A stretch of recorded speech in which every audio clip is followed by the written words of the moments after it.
Starship's 8th flight could be just days away, with all of the paperwork falling in line and the vehicles getting ready for launch. On top of that, some information came out this week that suggests Starship's 9th flight could include the first ever catch of a Starship. And in service of that catch, SpaceX is also making great progress, activating Starbase's second launch pad, with the very same chopsticks that might be used on that catch already moving on their own for the first time. Howdy Tank Watchers, I'm Beyer for NSF, and this is your Starbase Update.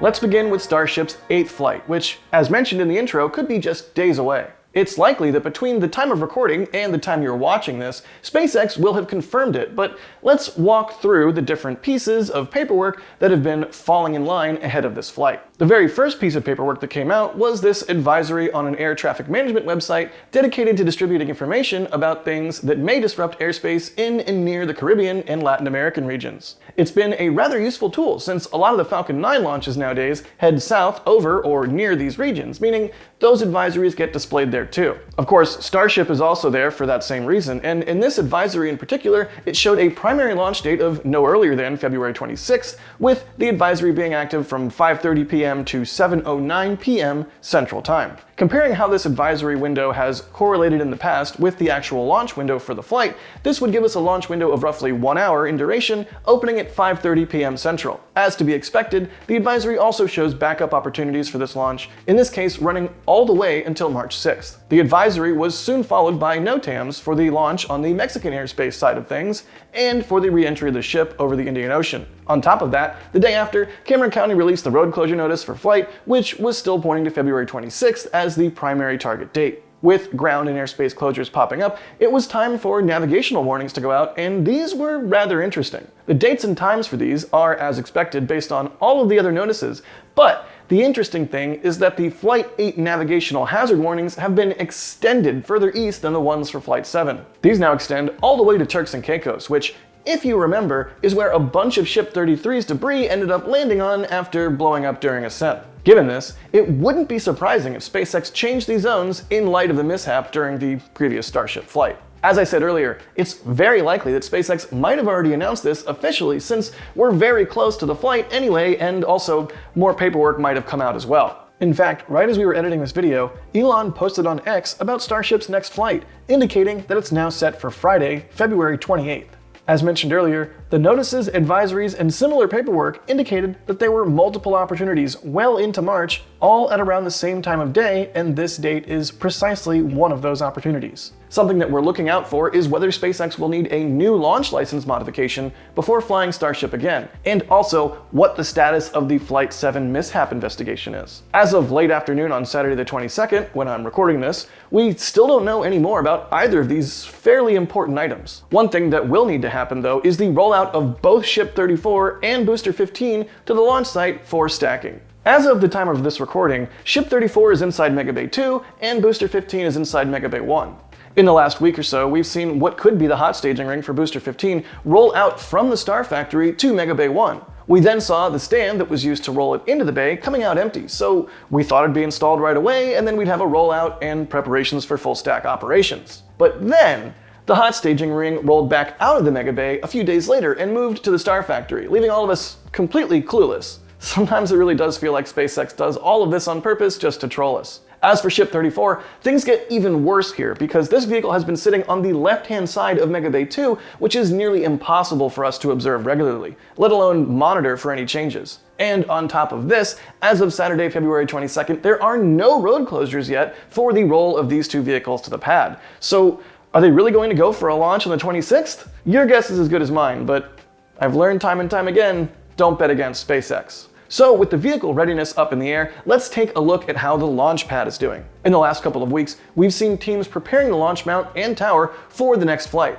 In particular, in the last few days, SpaceX has been testing the chopsticks ahead of Flight 8. While still not fully official, it looks fairly certain that Flight 8 will see the booster attempting a catch at the launch site, just like on all previous flights since Flight 5. That means the chopsticks need to be checked out and tested before launch to make sure they're still up to spec. during this kind of testing, we've seen SpaceX raise the chopsticks and open and close them multiple times, simulating a booster catch. And that's exactly what we've seen happen over the last week. If you're like me and you enjoy seeing rockets being caught mid-air by giant robotic arms, you'll probably like what's coming next. This week, SpaceX filed a communications permit with the Federal Communications Commission requesting approval to communicate with Starship and Super Heavy during Starship's 9th flight. This is usual routine paperwork that SpaceX fills out ahead of a launch, and it might sound boring at face value. But in the cell where it says to explain the purpose of the operation, it says that, quote, the first stage booster and the second stage will either return to the launch site or perform a water landing. Did you catch that? Second stage, that means the ship. This is the very first time that any piece of official documentation has suggested that a ship catch may happen on a Starship flight. Now, it's worth pointing out that it's not definitive, since there's also the potential for a water landing. Very much like the booster can abort a landing attempt at the launch site, SpaceX also has the option to land the ship at sea instead of risking a return to the launch site. And I know some of you will draw attention to the cell above this one, which says, quote, application includes a suborbital first stage booster and a second stage, end quote. Some could read too much into this and assume that the ship will not go into orbit since it's not calling it an orbital second stage. But if you're a nerd like Alex, the writer of this episode, then you've probably seen a bunch of these permits before, and they've had some questionable language in the past. At least this permit has the correct year. The takeaway from all this isn't don't trust anything that's written there, but rather take these words with a grain of salt. So yes, it doesn't call it an orbital second stage, but it's also true that to come back to Starbase, the ship would need to go into orbit at least momentarily and then come back down from orbit for re-entry, even if it does this in one single revolution around the Earth. Could it be that SpaceX may try some weird way of getting the ship out to Starbase while not going properly into orbit? We'll see. Definitely something for us all to keep an eye on, one way or the other. One thing that we have observed over the last week has been the delivery and lifting of these steel plates inside of Mega Bay 2. These plates have a square hole inside the middle and are about the right size to go over the place where a ship could have its catch pins. These look to be some sort of doubler plate that would reinforce the area where the pin is located. This makes sense, since it's got to take the load of the ship once it lands on the chopsticks. What we don't know, unfortunately, is whether these plates are being installed on Ship 35, the ship for Flight 9, or on Ship 36. If you remember from last week, Ship 36's nose cone and payload bay sections had rolled out to Mega Bay 2 and sported the ship catch pins. At the time, Ship 35 remained on the central workstation inside Mega Bay 2, so with both inside the facility, it's hard to know if they went to one vehicle or the other. It doesn't help that Ship 36 is hidden in a corner on the right-hand side of Mega Bay 2, and that the door of the building is closed most of the time, which means they could be doing a bunch of things to Ship 35 as well, and we wouldn't know until later. This is when we have to go into detective officer mode to see whether it's been one ship or the other. The little bit that we have been able to observe after one of the plates went up doesn't seem to show said plate installed where the catch pins would go. So we have to think about Ship 36 now. The forward section of Ship 36 had just been sleeved onto its PEZ dispenser last week, and the stand that was used to aid in its installation was moved out of the building a few hours after the plate was lifted. Another few hours after that, SpaceX then rolled Ship 36's forward dome section into Mega Bay 2 for stacking, and just a few hours after that, already during nighttime, the other doubler plate was then lifted. It's true that Ship 36 was really busy during that time with all of the hardware coming and going.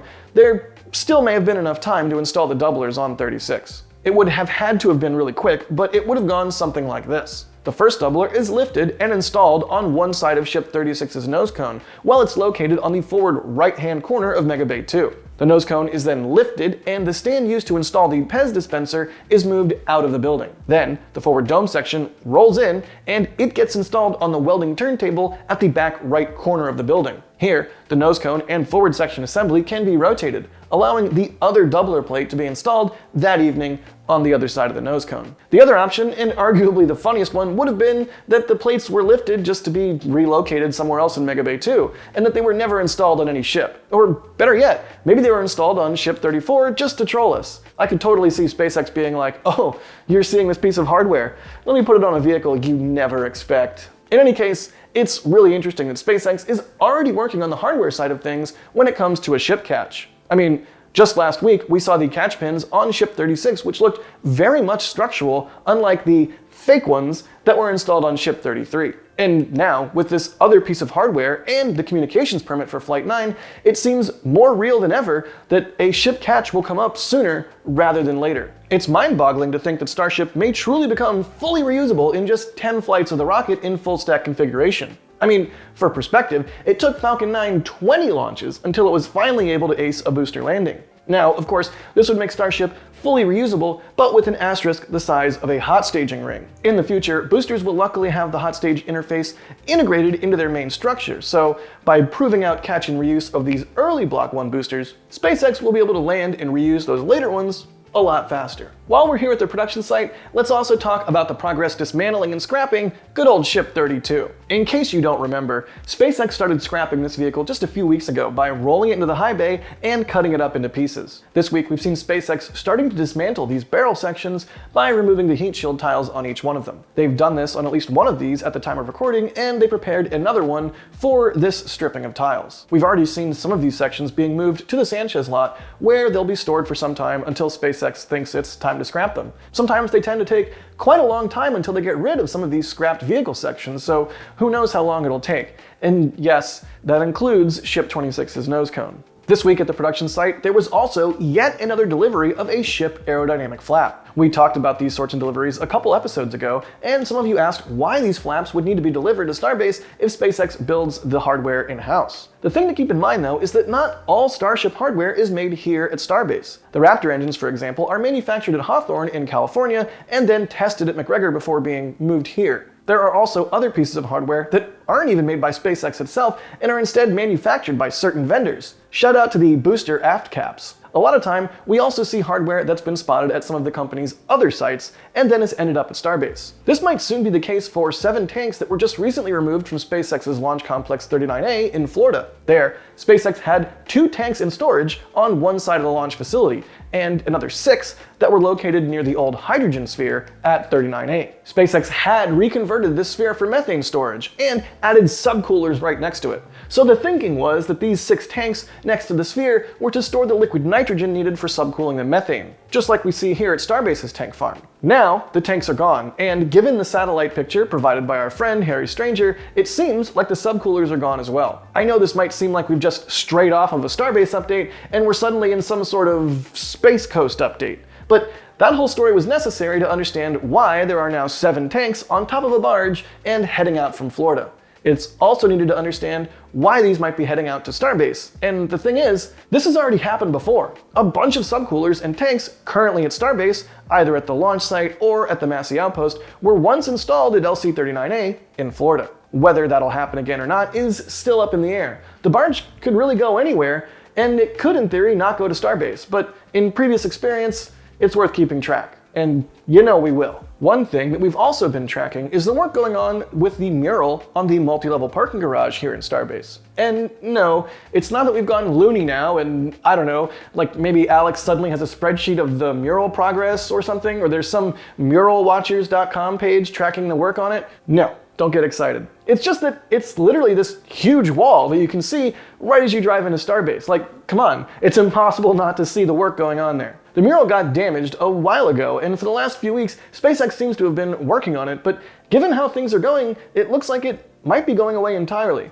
Crews have been removing the artwork and painting the layer it was adhered to white. We'll see if the garage will remain white or if a new mural will be installed at some point in the future. This week, I also took my drone for a flight, outside of the restricted areas of course, and took a look at the construction happening just west of Starbase for SpaceX's own expansion here in South Texas. The project, known as Rio West, was originally going to become a shopping mall for visitors and residents to enjoy, but it's unclear if that's still part of the plan or if SpaceX has decided to turn it into a strictly residential zone with employee housing. These houses would be located right outside of the blast danger area during a launch, so they wouldn't need to be evacuated, unlike all of those in the village. Also, you can see nobody had to think too hard about the name of this place since it's west of Starbase and right by the Rio Grande. It's Rio West. Now, if you really want to see construction at a large scale, the launch site is where you have to go. For the past year or so, SpaceX has been building an entire second launch pad at Starbase, with its own launch mount, launch tower,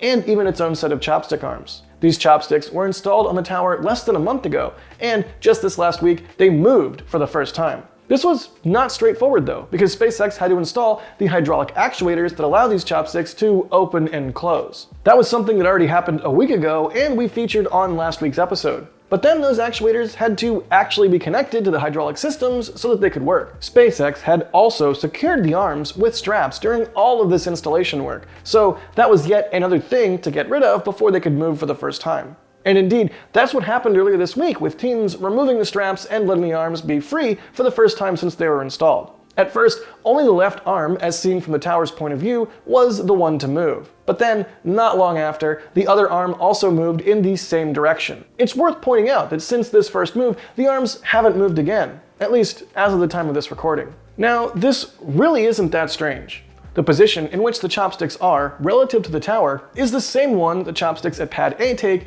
relative to their tower when they're at the bottom and in resting configuration. It's also on the left-hand side of the tower, where these chopsticks will receive ships and boosters for stacking. And there's an added bonus to this position, and it is that it also leaves room for all of the work going on at the flame trench area in front of the tower. Another thing that we've also seen lately has been work on the cable chain that carries all of the wiring for the carriage system and chopstick arms. There are a lot of cables running through it, and they all need to be properly connected and secured to the systems on the carriage, so that work is ongoing.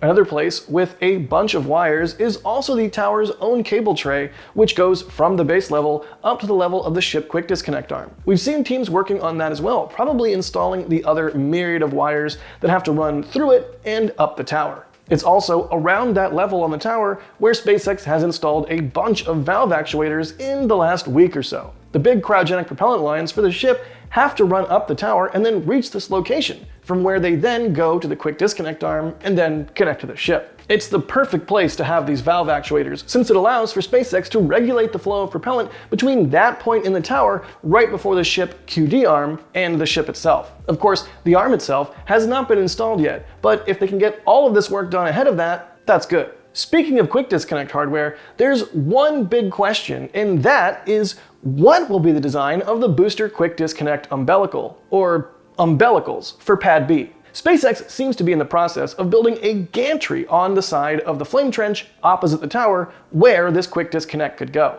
We still don't know if there will be 1, 2, or 20 of them, but it does seem like it'll be located right there. That's because, so far, we've seen all the piping that has been laid out for the launch mount, and it's all ended up on that side of the flame trench. We're not fully sure how this will look once finished, but we'll definitely keep track of it as it continues to be built. As with every week, we've also seen progress on the launch mount and flame deflector at the Sanchez lot. That being said, the progress for the launch mount has been a bit less obvious in the last couple of weeks, but we know it's continuing because workers are still all around it 24/7. The same can't be said for the flame deflector. That's because SpaceX has now started to line up the pipes that make up its structure. You see, it's not like SpaceX can just strap together a bunch of water pipes and boom, you've got a flame deflector. The pipes have to be carefully aligned and brought together to be welded and made into a single structure. In order to do this, teams have been using chain straps and a dedicated alignment jig to be able to properly put together these pipes and begin welding them. And I should note,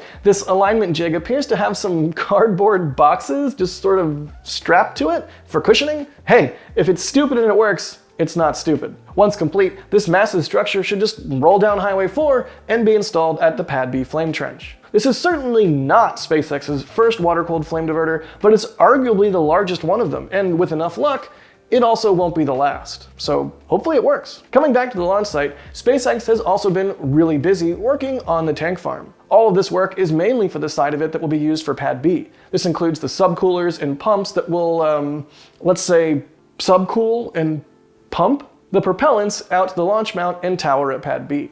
This week, we've seen a lot of subcoolers being delivered to the launch site. They seem to have come in 2 sizes. Some are a bit smaller, and then there was another larger one that was delivered as well. Not our first time seeing one of those, but it's still quite big. Also, check out one of the small subcoolers. It kinda looks like it has been dunked in shaving cream. Of course, it's not actual shaving cream, but rather what seems to be some sort of insulation material that was likely there when SpaceX bought the subcooler. Now I wonder if shaving cream is a good insulator. SpaceX has also been delivering more stands for the various pieces of tank farm hardware that need it. I mean, it's not like you can, just make pipes float up in the air. You need to make them rest somewhere. I'm not saying these stands in particular are going to be used for pipes though, but it's an example of how useful these kind of structures are. And also, I think, an example of what's going on in the ground fabrication building at the Sanchez lot.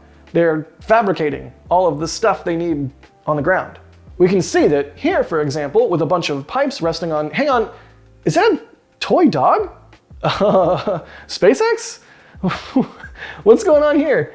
I guess they still really like to have fun at Starbase, even now. Next up, if you thought SpaceX already had enough tanks at the launch site, well, you're wrong, because there were even more tanks delivered this week to the launch site. These tanks are part of the ones that we saw in the last few weeks staged at the port of Brownsville. Some of these have gone next to the subcoolers and pumps for Pad B, while a few others have gone to where we assume the location of the Deluge tank farm for Pad B will be. So, as you can see, the launch site is still very active, and if we're going to have a flight within a few days, we really need to see a pause of all of this Pad B work. So on top of all of the stuff that I mentioned earlier in the video, like vehicles rolling to the pad and getting stacked and yada yada yada, add this to the list of things that have to happen. Of course, to be able to keep track of everything, you can watch our 24/7 Starbase live stream, so you don't miss any of these preparations. Either way, that's pretty much going to be it for this week's Starbase update. Here's hoping the next one will be all about what happened on Flight 8. But until then, you know the drill. Don't forget, be excellent to each other.